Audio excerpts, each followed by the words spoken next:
मित्रांनो नमस्कार. मी अंकुश बडे ज्ञाना शेतीमध्ये आपलं सर स्वागत करत आहे. मित्रांनो ज्ञाना शेती सुरू करून आपल्याला जवळपास आता 1.25 ते 1.5 वर्ष झालेलं आहे. जवळपास 180च्या प्लस व्हिडिओ टाकलेले आहेत आपण आणि त्या प्रत्येक व्हिडिओच्या सोबत आपण एक लिखित स्वरूपात अत्यंत शास्त्रशुद्ध पद्धतीची माहिती, ज्याला आपण PDF म्हणतो कॉम्प्युटरच्या भाषेत, आणि त्या आपण जो टॉपिक घेतलेला असतो, समजा आज आपण काय घेतले, विषमुक्त भाजीपाला लागवड पद्धती काय असावी किंवा भाजीपाला लागवड करताना शेतकऱ्यांनी काय कुठल्या गोष्टी बारकाईनं माहीत करून घ्याव्यात आणि कुठल्या गोष्टीवर भर द्यावा. तर ज्यावेळेस आपण हा व्हिडिओ देतो त्यावेळेस प्रत्येक व्हिडिओच्या खाली आपली एक लिंक दिलेली असते, जे ते मोर अधिक वाचा येतं ना, तिथं जर तुम्ही क्लिक केलं तर तुम्हाला ज्ञाना शेतीच्या वेबसाईटवर जातो आपण आणि तिथं तुम्हाला त्या पिकाची शुद्ध मराठीमध्ये विनामूल्य मोफत आपण त्या विषयाची सविस्तर माहिती, जी की महाराष्ट्रात भारतातल्या विविध कृषी विद्यापीठानं संशोधन केलेलं आहे, जे KVK किंवा केंद्राच्या संशोधन संस्था आहेत आणि काही खाजगी उत्पादक आहेत, काही प्रगतशील अत्यंत प्रयोग करणारे शेतकरी आहेत, ह्या सगळ्यांच्या संशोधन आणि ज्ञान आणि अनुभव ह्या सगळ्याचा ताळमेळ लावून आपल्याला त्या पिकाबद्दल आजच्या घडीला काय, त्या विषयाबद्दल अप टू डेट माहिती काय असेल तर ते ज्ञाना शेतीमध्ये आपण देण्याचा प्रयत्न करतो. तर आज आपण मित्रांनो विषमुक्त भाजीपाला पिकाची माहिती घेतो आहे. तर भाजीपाला लागवड करायचं म्हटलं तर मित्रांनो भाजीपाल्याची परिस्थिती अशी आहे की सगळ्यात जर कुठं तेजीमंदी असेल तर भाजीपाला पिकामध्ये असते. आज माझा शेतकरी रान तयार करणं, नांगरट असेल, कोळपाच्या पाळ्या द्यायच्या असतील, काय कुळवाच्या पाळ्या द्यायच्या असतील, रोटावेटर मारायचा असेल, बी आणायचं असेल, रोप आणायचं असेल, रासायनिक खताचा बेसल डोस द्यायचा असेल, रोप लागवड असेल आणि मग कीड आणि रोग, मग पुन्हा तण नियंत्रण, पुन्हा ते माल तोडायचा आणि बाजारात वाहतूक करून न्यायचा, ह्या सगळ्याचा खर्च शेतकऱ्याला पहिल्यांदा करावा लागतो आणि त्यानंतर बाजारात गेल्यावर त्याला 2 रुपये 1 रुपया काय पैसे बघायला मिळतात. तोपर्यंत त्याला फक्त खर्च करायचा असतो आणि मग बाजारभाव कधीच स्थिर नसतो. 15 दिवस तेजी असेल तर 15 दिवस मंदी असते. आपण बऱ्याच वेळा पेपरला बातम्या ऐकतो, नारायणगाव मार्केट कमिटीमध्ये टोमॅटोचा भाव इतका कमी आला, 100 रुपये कॅरेट आहे, मागणीच नाही, किंवा आणखीन मेथी, कोथिंबीर हे पालेभाज्या आहेत त्या शेतकऱ्यांनी जागेवरच टाकल्या, लिलावच झाले नाहीत. मग असं जर करत राहिलो आपण तर शेतकरी मात्र दिवसेंदिवस गरीब होत चालला आहे, तोट्यात चालला आहे आणि त्याच्यावर अवलंबून असणारी मंडळी मात्र कलेकलेनं वाढत आहेत, त्यांचा मात्र उत्कर्ष होतो आहे. ठीक आहे, माझ्या शेतकऱ्याच्या हातात बाजारभाव नाही, मग माझ्या शेतकऱ्याच्या हातात जे काय आहे त्याच्यावर जर मी भर दिला शेतकऱ्यांनी आणि जर ते शास्त्रशुद्ध माहिती त्या पिकाची सगळ्या विषयाची जर घेतली आणि त्याप्रमाणे जर शेती केली तर मित्रांनो नक्कीच शेती फायद्याची होईल. बरं, ह्याच्यातून फक्त शेतकऱ्याचं नुकसान होत नाही ना.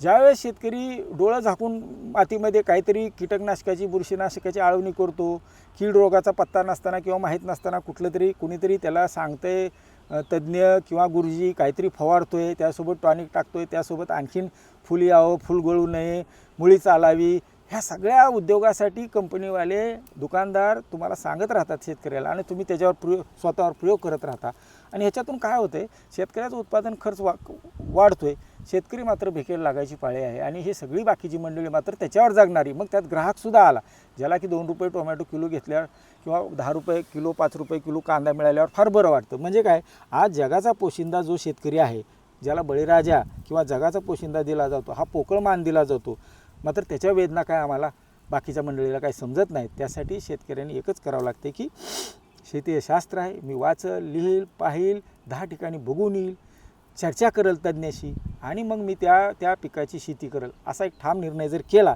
आणि प्रत्येक टप्प्यावर उत्पादन खर्च कमी करण्यासाठी जर प्रयत्न केला तर नक्कीच शेती परवडू शकते. म्हणून आज जी भाजीपाला तुम्हाला आता मोठ्या शहराच्या बाजूचे, काही तालुकाच्या बाजूचे खूप मंडळी भाजीपाला नियमित करत असतात. मग त्या शेतकऱ्यांनी भाजीपाला लागवड करण्यासाठी, विषमुक्त भाजीपाला लागवड करण्यासाठी काय काय करायला पाहिजे त्याच्यावर आपण चर्चा करतो.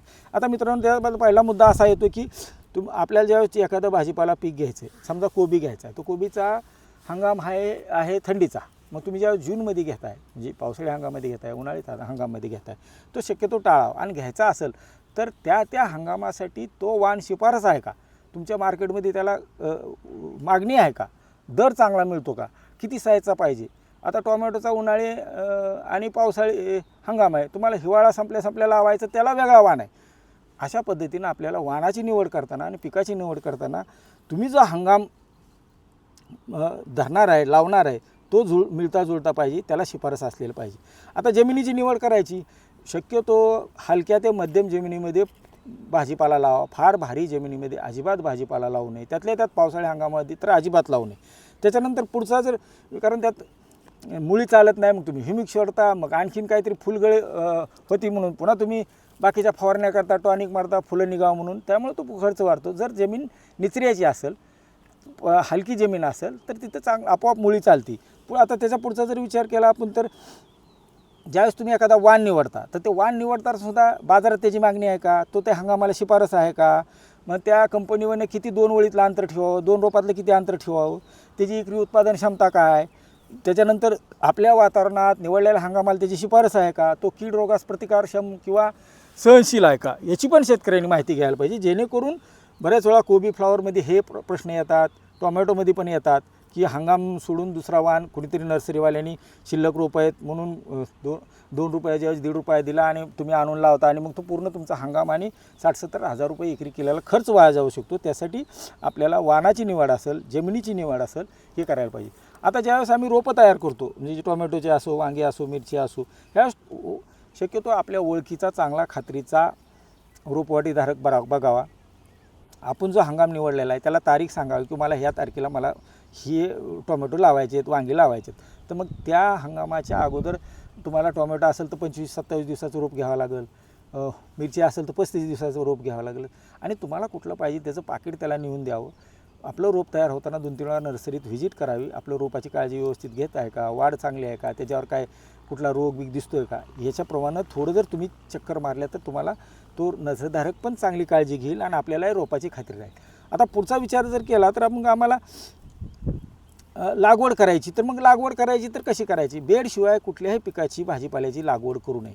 त्याच्या पुढं जाऊन पुढचा मुद्दा मी SRTचा घेणार आहे. पहिल्यांदा आपण ज्यावेळेस बेड तयार करतो त्यावेळेस इकरी 4 ट्रॉली शेणखत, नसेल तर थोडी मळी, थोडं गांडूळ खत, थोडं लिंबोळी पेंड, किंवा काही नसेल तर मग थोडं ऊसाची म्हणजे बारीक केलेलं पाचट असेल, किंवा काडी, कचरा, गुळी, तणकट असं आपल्याला त्या बेडमध्ये भरावं लागेल. आणि मग मल्चिंग पेपर राहायचा.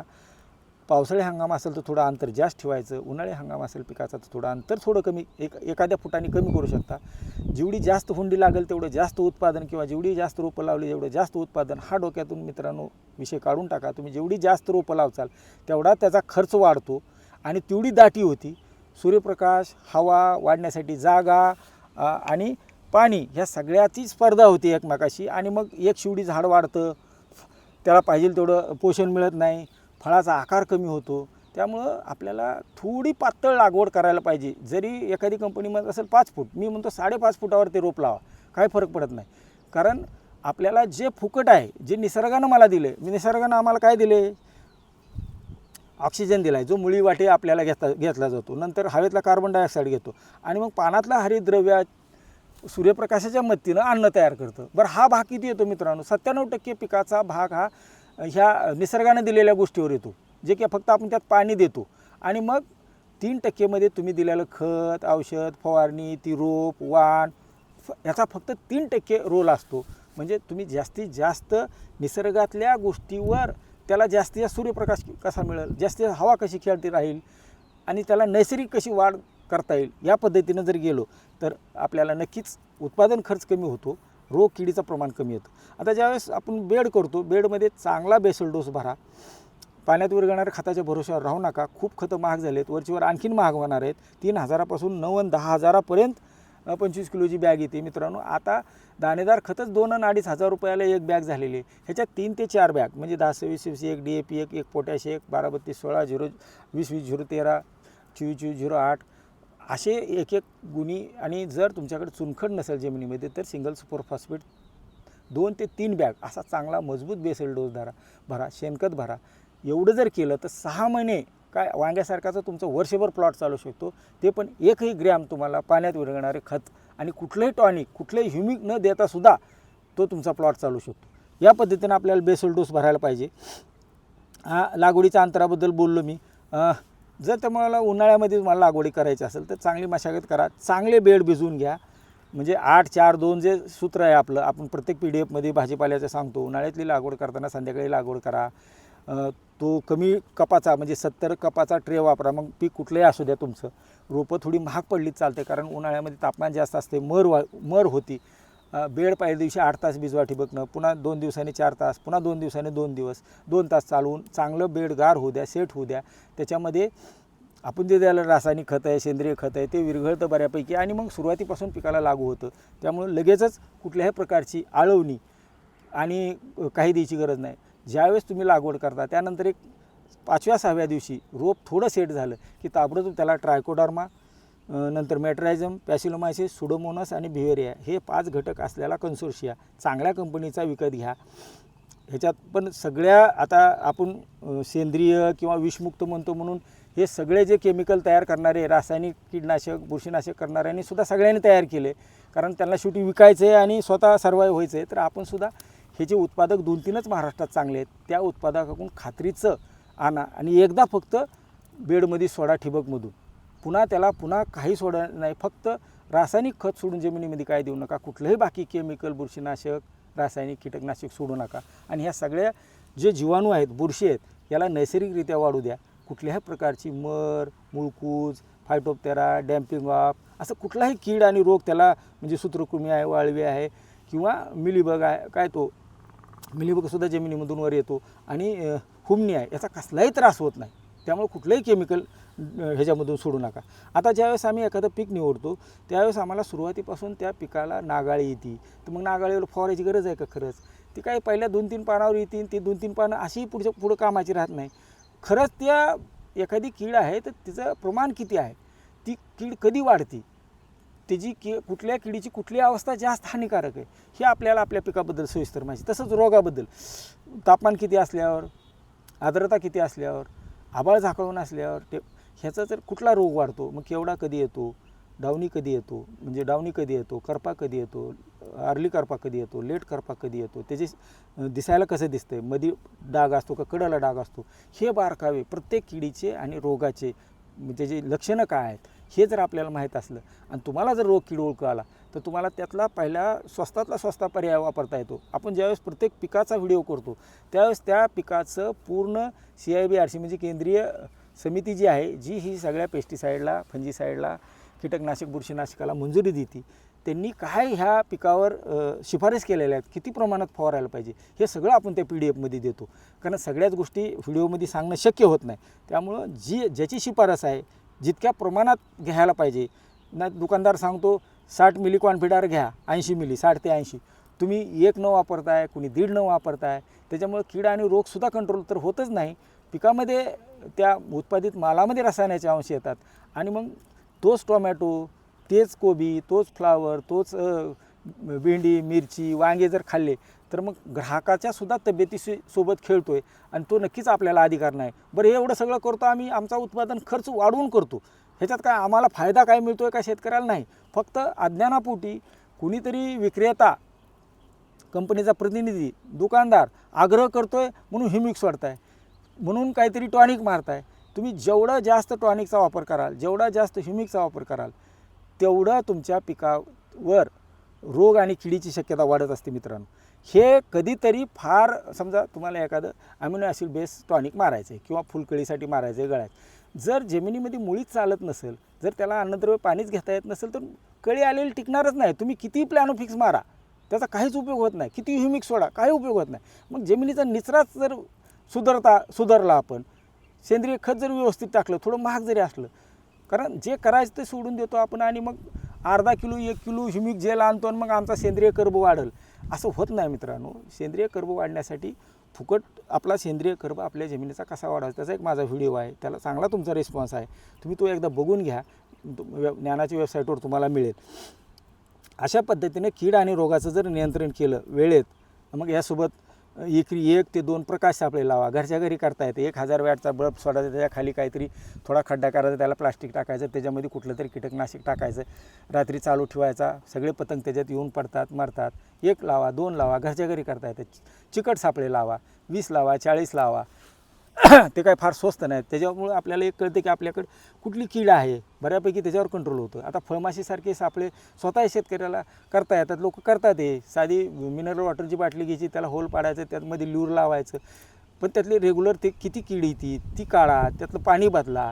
हे सगळे बारकावे आपण जेवढं बारकाव्याने शेती करू, माहिती घेऊन करू, डोळं उघडे ठेवून करू, चिकित्सकपणे बघू, सजगतेनं त्याच्याकडे त्या प्रत्येक गोष्टीचा कार्यकारण भाव समजून घेऊन करू, तेवढं आपला उत्पादन खर्च कमी होतो. आता भाजीपाल्याला पाणी द्यायचं तर काय करायला पाहिजे? बेड हा उंचीपेक्षा रुंद जास्त पाहिजे. तुम्ही 2 ओळी लावत असाल तर 2 ड्रिपच्या लाईन ठेवा, 1 ओळ लावत असेल तर 1 ड्रिपची लाईन ठेवा, आणि ती पण इन लाईन ठेवा. 16 mm 18 mm तुम्ही म्हणजे तुमच्या प्लॉटच्या लांबीप्रमाणे ठरवा, परंतु 1 किंवा 1.5 किंवा फार तर जास्तीत जास्त 2 लिटर डिस्चार्जपेक्षा इनलाईन लॅटरलचा डिस्चार्ज त्या ड्रिपरचा नसला पाहिजे. पाणी कमी पडलं पाहिजे, कमी एका वेळेस दिलं पाहिजे. म्हणजे एका तासात 2 लिटरपेक्षा जास्त पाणी पडलंच नाही पाहिजे. ते नुसतं स्वतः पाणी खाली जात नाही तर आपलं अन्नद्रव्य घेऊन जातं आणि पाण्याचा अपव्यय होतो. त्यामुळं ड्रिपसुद्धा निवडताना काही गोष्टीवर आपल्याला खर्च वाढला तरी चालेल, आणि जिथं खर्च कमी करता येते तिथं आपल्याला खर्च कमी करावा लागेल. मग आता त्याच्यानंतरचा विषय येतो तणनाशक. तणनाशक नक्कीच वापरल्याशिवाय पर्याय नाही, शेतकऱ्याला वापरायला पाहिजे. बहुतेक भाजीपाला करणारी मंडळी मल्चिंग करतात. ज्यांनी केलं नाही त्यांनी उगवणपूर्व तणनाशक कुठला आहे लागवड केल्या तो मारावं.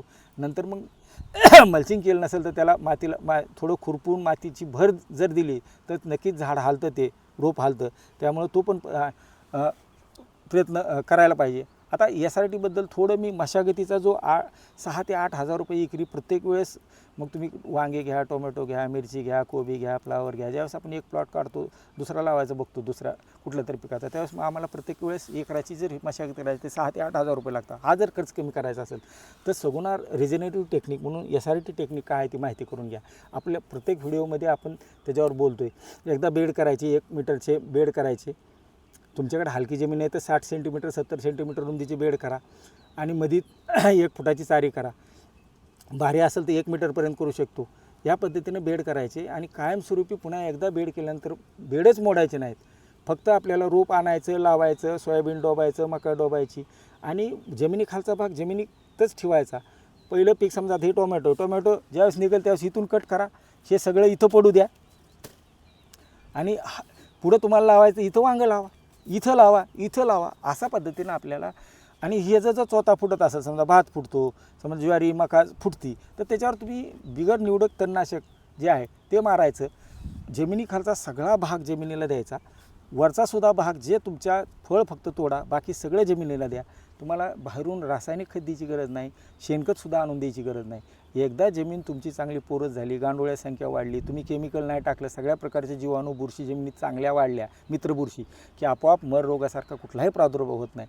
मशागत वाचती, शेणखतावरचा खर्च देणं होत नाही तर शेणखताचा खर्च वाचतो, रासायनिक खतावरचा खर्च वाचतो, आणि कमीत कमी कष्टाची आनंदाची शेती SRTमधून करता येते, ज्याच्यामध्ये आपल्याला अजिबात ताणतणाव येत नाही. सगळ्यात शेवटचा मुद्दा मित्रांनो सांगायचा माझा प्रयत्न राहील, कुठल्याही प्रकारचं ह्युमिक ॲसिड, पीक वाढ संजीवक आणि टॉनिक वापरू नका, हा माझा सल्ला आहे. जर तुमची मुळी पिकाची चालली, जर चांगला वापसा असेल, जमिनीची योग्य निवड असेल, योग्य हंगामात लागवड केली असेल, तर 100% जमिनीचा सेंद्रिय कर्ब चांगला असेल तर तुम्हाला कुठल्याही प्रकारच्या टॉनिकची आणि संजीवकाची गरज नाही, ह्युमिक ॲसिडची गरज नाही. मित्रांनो, नैसर्गिकरित्या जसं माणूस लहानाचा मोठा होतो, मोठ्याचा म्हातारा होतो, तसं पिकाचंसुद्धा असतं आहे. ज्या त्यावेळेस ज्या त्या गरजेची संजीवकं माणसामध्ये जशी तयार होतात तशी पिकामध्ये सुद्धा तयार होतात, आणि बाहेरून जी केमिकल संजीवकं देतो आपण, जी फॅक्टरी तयार केली असेल त्याचा तितकासा उपयोग पण होत नाही. कारण त्याला नैसर्गिक कंडिशन जर चांगली असेल तर आपोआप पीक ते तयार करते. त्याला तुम्ही पीक कर म्हणायची गरज नाही. तितक्या ठराविक टोमॅटोचं झाड 45-35 दिवसानंतर फुल टाकायला सुरुवातच करते. तुम्ही त्याला 10 दिवस अगोदर आणायचा, आणि जर मुळी चालत असेल पहिल्यांदा 15 फुलं आली असेल, मुळी चालत नसेल तर ते त्यातली 10 गाळून टाकणार आहे. तुम्ही ह्युमिक ॲसिड सोडलं तर काय उपयोग होत नाही. त्यामुळं ह्या विक्रेत्याच्या, मास्तरच्या, नंतर ही उत्पादक मंडळीच्या आग्रहाला अजिबात बळी पडू नका. हे कुठलंही वापरू नका. पाण्यात विरघळणारे खताचा सुद्धा कमीत कमी वापर करा. जेवढं शक्य होईल तेवढं निसर्गाच्या भरोश्यावर त्या पिकाला वाढू द्या. पिकाची वाढ, त्याची प्लांट फिजिओलॉजी म्हणतो ती कसं वाढतं आहे ह्याचं बारकाईने निरीक्षण करा आणि त्याच्यावर निसर्गावर सोपवा. तुम्ही जेवढा रासायनावरचा खर्च कमी होईल कराल, जेवढं रासायनिक मातीत तर टाकायचंच नाही म्हणतो मी, वरतीसुद्धा जेवढं शक्य होईल तेवढं कमी करा. पिकाची परिस्थिती बघा आणि त्याप्रमाणे शिफारस केलेलं वापरा, जेणेकरून आपल्याला उत्पादित होणारा मालसुद्धा रसायनमुक्त म्हणजे MRLच्या बिलो MRL राहील, ज्याच्यामुळं तुम्ही उत्पादित केलेला भाजीपाला असेल, फळफळावळ असेल, जे खाणारालासुद्धा त्याचा काही त्रास होणार नाही. आणि ही आपली सामाजिक बांधिलकी आहे मित्रांनो. त्यासाठी आपल्याला हे विषमुक्त भाजीपाला लागवड करताना जे काय मला वाटत होतं हे मी सांगायचा प्रयत्न केलेला आहे. याच्या व्हिडिओच्या खाली तुम्हाला लिंक दिलेले आहे. हे सगळे बारकावे मी तुम्हाला डिटेल दिलेले आहेत. त्यासोबत आपण प्रत्येक पिकाचा व्हिडिओ करतो, त्या पिकाचे डिटेल देतात. त्यासोबत तुम्हाला शेतीमधला कुठलाही विषय असेल, कुठलंही पीक असेल, ज्ञाना शेतीवर सर्च करा, तुम्हाला पिकनिया माहिती मिळेल. जवळपास 25-30 लेख दिलेले आहेत. सेंद्रिय कर्ब असेल, उत्पादन खर्च कमी करायचा असेल, ह्या सगळ्या गोष्टी बारकावे, मग विडमॅटपासून त्या सगळ्या गोष्टी कुठलं घ्यावं, कुठलं चांगलं असतं आहे, कुठलं नाही, माहिती घेतल्यावर तुम्हाला निवडायला संधी मिळेल, तुम्हाला ज्ञान मिळेल. यासाठी हा सगळा उपद्व्याप आहे. बाकी आपल्याला याच्यातून कुणाला नावं ठेवायची नाहीत, कुणाला आपल्याला काय बोलायचं नाही. आमचा शेतकरी हुशार व्हावा, सजग व्हावा एवढ्यासाठी हा प्रयत्न करतो आहे. आपला रिस्पॉन्स चांगला आहे, असंच प्रेम राहू द्या. आणि तुम्ही जेवढं जास्त कमेंट कराल, जेवढा जास्त तुमचा सहभाग व्हिडिओमध्ये राहील, तेवढा आम्हालाही उत्साह वाटतो. नाहीतर मग एखादा व्हिडिओ आपण फार कष्ट करून केला आणि त्याला जर आपला रिस्पॉन्स जर नसेल तर नक्कीच निराशा होती. आपल्या हातात आहे की कुणाला प्रमोट करावं आणि कुणावर दुर्लक्ष करावं. धन्यवाद.